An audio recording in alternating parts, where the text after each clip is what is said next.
So இந்த வீடியோவில் என்னோடய ஃபர்ஸ்ட் டைம் ஸ்டால் எக்ஸ்பீரியன்ஸை பற்றி நான் சொல்ல போகிறேன். அண்ட் அந்த ஸ்டாலுக்கு நான் என்னென்னலாம் ப்ரிப்பேர் பண்ணேன் அப்படின்றதையும் நான் சொல்கிறேன்.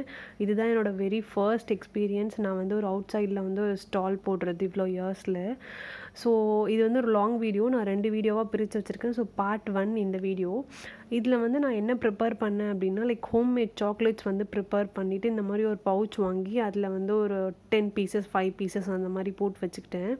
ஸோ ஏன்னா இது வந்து ஒரு கிட்ஸ்க்கு நடக்கிற ஒரு ஈவெண்ட் அப்படின்றதுனால, ஸோ அவங்கள கான்சென்ட்ரேட் பண்ணணும் அப்படின்றதுக்காக நான் இந்த ஐடியா வந்து இம்ப்ளிமெண்ட் பண்ணேன். அண்ட் இது கூடவே நான் வந்து ரோஸ் மில்க் ட்ரெஸ்லெச்சஸும் பிஸ்தா மில்க்கும் நான் பண்ணியிருந்தேன். ஸோ அதுவுமே கொஞ்சம் டேஸ்ட் ரொம்ப சூப்பராக இருக்கும். ஸோ ஒரு பைட்லேயே வந்து நிறைய பேருக்கு அது பிடிக்க ஆரம்பிக்கும், இது 2 ஃப்ளேவரும்.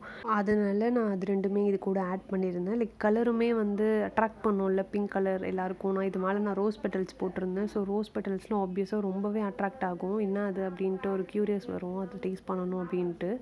அதுக்காக நான் வந்து இந்த ரோஸ் மில்க்கும் பிஸ்தா மில்க்கும் நான் செலக்ட் பண்ணியிருந்தேன்.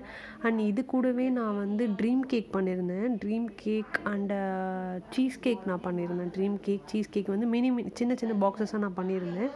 அண்ட் ப்ரௌனி மெயினாக பண்ணியிருந்தேன். ப்ரௌனி வந்து கிட்டத்தட்ட ஒரு 100 பீசஸ் கிட்ட நான் பண்ணியிருந்தேன். அண்டு எனக்கு ஒரு பெரிய லெசன் வந்து இந்த ப்ரௌனி எனக்கு கற்றுக் கொடுத்துச்சு இந்த ஈவெண்ட்டில். நான் அது என்ன அப்படின்றது நான் பார்ட் 2 வீடியோவில் நான் சொல்கிறேன். ஸோ ஃபர்ஸ்ட் அப்படின்றதுனால நான் கொஞ்சம் ரொம்பவே நர்வஸாக இருந்தேன். கொஞ்ச நாள் எப்படி போகும், எப்படி சேல் ஆகும் அப்படின்ட்டு நான் ரொம்பவே பயந்தேன். ஏன்னா இதுக்கு முன்னாடி எனக்கு இதில் எக்ஸ்பீரியன்ஸ் கிடையாது. ஸோ எடுத்துகிட்டு போகிறதெல்லாம் திரும்பியும் நம்ம இதை ஸ்டோர் பண்ணி வைக்க முடியாது, ஏன்னா ஷெல்ஃப் லைஃப் கம்மி அப்படின்றதுனால நான் ரொம்ப பயந்தேன். பட் என்ன ஆச்சு அப்படின்றத நான் பார்ட் வீடியோவில் உங்களுக்கு சொல்கிறேன்.